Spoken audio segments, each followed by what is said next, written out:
ओम शांति। दुआओं के खाते को कैसे करें भरपूर? क्योंकि आज हम सब चाहते हैं कि हम भरपूर दुआएं कमाएं, लेकिन कमाने के साथ साथ हमें ये भी याद होना चाहिए कि उसका हमें जमा कैसे करना है। क्योंकि दुआओं का खाता जितना आपका जमा होगा तो हर परिस्थिति में वो आपकी ढाल बनेगा। जैसे हम कोई भी धन कमाते हैं, किसी भी तरीके से कमाते हैं, लेकिन हम क्यों कमाते हैं उसे? कई बार देखो, जरूरत हमारी थोड़ी सी होती है, लेकिन धन के लिए हम बहुत सारे प्रयास करते हैं, मेहनत भी करते हैं धन कमाने के लिए। तो धन को हम क्या करते हैं, किसी बैंक में स्टोर कर देते हैं कि जब भी हमें जरूरत पड़े हम निकालें और यूज करें। तो उसी प्रकार दुआएं भी ऐसा ही है। अगर आपके जीवन में, जैसे आपके शरीर में अगर कोई बीमारियां हैं तो धन आपकी वहां मदद करता है, लेकिन शरीर की बीमारियों में साथ साथ दुआएं भी आपकी मदद करती हैं। लेकिन अगर दुआओं का खाता भरपूर है ही नहीं तो वो मदद कैसे करेंगी? तो दुआओं के खाते को भरपूर करने के लिए हमें पहले ये याद होना चाहिए कि क्या मेरी तिजोरी सेफ है या नहीं है। क्योंकि वो तिजोरी है हमारे पुण्य कर्म। क्योंकि आज हम जिस प्रकार से कार्य कर रहे हैं उसके अकॉर्डिंग देखा जाए तो किसी भी व्यक्ति का कि प्रॉपर तरीके से पुण्य कर्मों में ध्यान नहीं है। वो कर्म जरूर कर रहा है, लेकिन उसका जो दिल करता है वो वही करता है। उसे कोई पता नहीं है कि ये कर्म पाप में जा रहा है या ये कर्म पुण्य में जा रहा है। क्योंकि जब तक हमें कर्मों की पहचान नहीं होगी तब तक हम कोई भी कर्म में सावधानी नहीं ले पाएंगे। आज हम दुआएं कमाना चाहते हैं बहुत इजीली तरीके से, लेकिन कई बार बहुत डिफिकल्ट हो जाता है। हम दुआएं कमाते हैं लेकिन साथ साथ में कुछ ऐसे कर्म भी कर देते हैं जिसके बदले वो दुआएं वहीं खत्म हो जाती है। अब आपको एक छोटा सा एग्जाम्पल देती हूँ। सपोज आपके घर में बड़े बुजुर्ग हैं, आप उनकी बहुत सेवा कर रहे हैं, बहुत सेवा भाव है आपके अंदर, बहुत प्यार स्नेह है, बहुत इज्जत देते हैं। तो वो आपको बदले में क्या दे रहे हैं? दुआएं दे रहे हैं। क्योंकि वो भरपूर दुआएं ही आपके जीवन का सुरक्षा कवच बन जाएंगी। अब दूसरी तरफ चलें, आपको रोड पे कोई ऐसा व्यक्ति मिला है जो आपके माता पिता जैसा ही है। सपोज आपके साथ उसकी कोई कहासुनी हो गई, हम हर मर्यादा को तोड़ देते हैं, वहां पर उसकी मदद नहीं करते, हम और ही उसके ऊपर एलिगेशन लगा देते हैं, या कई बार उसके ऊपर गुस्सा, रोब या नफरत दिखाते हैं। सेम वही उम्र का वो व्यक्ति है और वही उम्र के आपके माता पिता हैं। तो वहां पर क्या हुआ? एक जगह पर आपने दुआएं कमाई तो दूसरी जगह पर जाकर आपने दुआएं खत्म कर दी। तो आज मनुष्य आत्मा भी वही चीज कर रही है। एक तरफ दुआएं कमा रही है और दूसरी तरफ दुआओं को खत्म कर रही है। क्योंकि जहां पर हमारे जीवन में एक तरफ आए पुण्य कर्म जो आपके दुआओं के खाते को भरपूर करेंगे, और एक तरफ आएंगे पाप कर्म जो आपके दुआओं के खाता जो है उसे खत्म कर देंगे। क्योंकि जहां पर आपके पाप कर्म खड़े हो जाएंगे वहां पर आपने भले कितनी भी लोगों की दुआएं ली होंगी, वो ऑटोमेटिकली खत्म होती जाएंगी। फिर हम कई बार कहते हैं कि हमने इतने पुण्य कर्म किए हैं, इतनी लोगों की ब्लेसिंग या दुआएं ली हैं, तो आज मेरे साथ ऐसा क्यों हो रहा है? आपने दुआएं ली हैं वो बहुत अच्छी थी, लेकिन उन दुआओं को आपने कहां पर यूज किया जो पलट गई वो? क्योंकि दुआओं का ऑपोजिट आप सबको पता है। तो हमने दुआएं तो कमाई, पर कब वो चीजें पलट करके दूसरी चीज बन गई वो हमें पता भी नहीं चला। तो दुआओं को दुआओं के रूप में ही रहने दो, उसे बद्दुआएं मत बनाओ।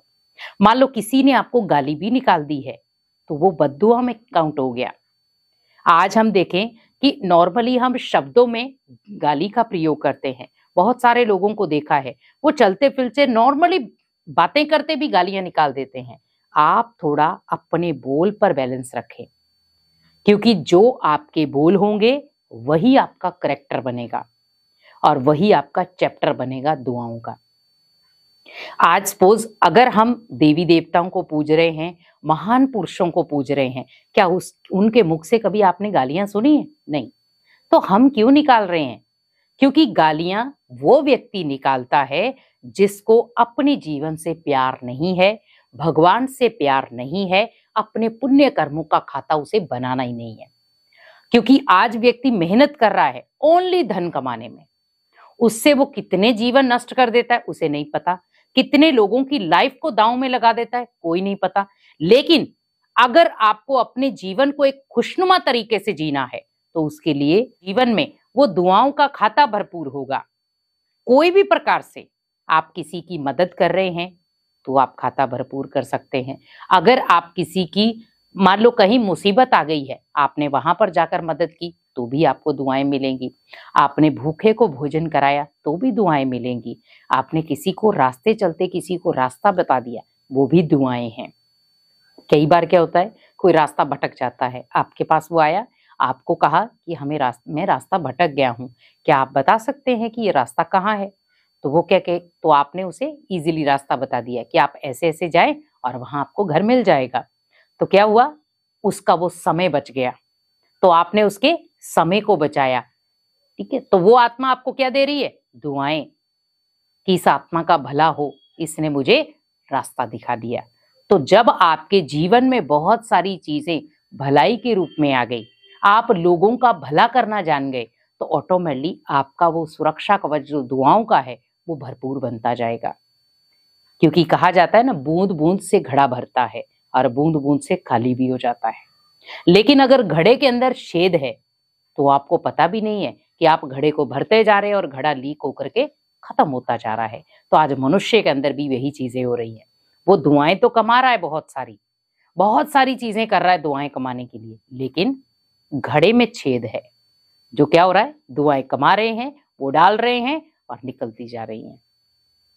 क्योंकि जहां पर दिखावा आ गया दुआएं कमाने में भी, वहां पर वो दुआएं दुआएं नहीं है। दुआओं का मतलब क्या है? दिखावे से परे। दुआओं का मतलब क्या है कि हमें इससे कोई लेना देना नहीं है। दुआएं मिस निस्वार्थ भावना वाली दुआएं, मिस जहां कोई भी प्रकार की ऐसी चीज ना हो कि मुझे इसमें मान सम्मान चाहिए। क्यों आज दुआओं के पीछे हमने मान सम्मान क्यों जोड़ दिया? मान लो मैं किसी की मदद कर रहा हूं तो मुझे उसमें मान सम्मान चाहिए। तो जब तक आप दुआएं भरपूर तरीके से नहीं कमाएंगे या दुआओं में आपने मान सम्मान को जोड़ के रखा है, तो ऑटोमेटिकली वो निस्वार्थ भाव की दुआएं नहीं हुई। दुआओं का भाव होता है जहां पर एक अपनापन हो। दुआओं का भाव होता है जहां पर आपके पुण्य कर्म बहुत अच्छे हों। दुआओं का भाव होता है जहां पर आप किसी के चेहरे पर खुशी दिला सके। लेकिन आप किसी के चेहरे पर खुशी तो दिलाई, पर साथ में कनेक्ट क्या हुआ? मान सम्मान। क्योंकि जहां पर हमें मान सम्मान की भूख होगी, वहां पर दुआएं आपकी कमजोर पड़ जाएंगी। कई बार आपने देखा होगा, आपके सामने ही वो सीन क्रिएट होते हैं। कोई बीमार आत्मा है, बहुत दुआएं ले रखी हैं उसने, लेकिन अंतिम समय वो दुआएं काम नहीं आई। क्यों? क्योंकि उस आत्मा ने दुआएं तो कमाई, लेकिन मान शान के साथ। तो दुआएं निस्वार्थ भावना वाली नहीं थी। तो जब निस्वार्थ भावना वाली दुआएं नहीं होती, तो वो हमारे जीवन में इफेक्ट नहीं डालती। हमें जहां जरूरत होती है वहां पर पहुंचती नहीं है। अब इसका आपको सिंपल मेथड बताती हूँ। कई बार क्या होता है कि हमें कोई फ्री की टैबलेट देकर जाता है, दवाई। आपने बहुत सारे लोगों ने ये अनुभव किया होगा, जब आप कोई फ्री की दवाई खाते हैं तो बीमारी जल्दी नहीं खत्म होती, वो बहुत लंबा समय टाइम लगा देती है। और जब हम उस दवाई को पैसे से खरीद कर लाते हैं तो हम जल्दी रिकवर हो जाते हैं। क्यों?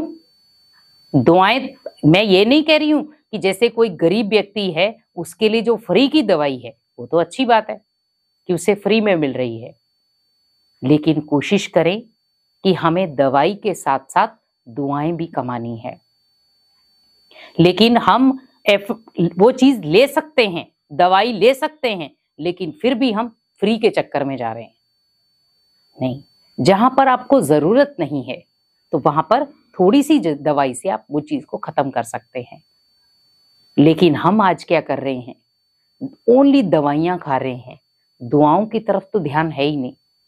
कहते हैं ना, दुआ और दवा ये दोनों तब काम करती हैं जब आपका माइंडसेट अच्छा होता है।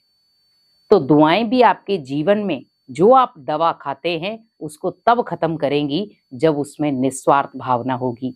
वो तब खत्म होगी जब आपके जीवन में पुण्य कर्मों का खाता भरपूर हो जाएगा। तो जितना आपके जीवन में पुण्य कर्मों का खाता भरपूर होता जाएगा, आपका जीवन बैलेंस में बन जाएगा, जहां पर बहुत सारी खुशियां कहें, बहुत सारी चीजें आपके जीवन में खुद ब खुद आना शुरू हो जाएंगी। क्योंकि आज लाइफ में हर चीज में मेहनत करनी पड़ रही है, लेकिन आप थोड़ा सा अगर अपनी लाइफ को एक सही दिशा दे दें, या पुण्य कर्मों को एक सही तरीके से करना शुरू हो जाएं, तो आपको पुण्य कर्मों का फल जो दुआएं हैं वो आपको इजीली मिल जाएंगी। तो इसीलिए आपको कोशिश यही करनी है कि अपने जीवन में हमें पुण्य कर्मों को करना है और पुण्य कर्मों के साथ साथ दुआओं का भी ध्यान रखना है कि कैसे हम दुआएं कमाएं जो निस्वार्थ भावना वाली हों, दूसरों को खुशियां देने वाली हों या दूसरों के दुख दर्द को मिटाने वाली हो, और हमारे जीवन में भी जो भी कष्ट, परेशानियां, चिंताएं आ रही हैं उन सबको वो मिटाने वाली हो। तो वो दुआएं आपके जीवन का सुरक्षा कवच बन जाएंगी और वही दुआएं आपके जीवन को हमेशा आगे बढ़ाएंगी। ओम शांति।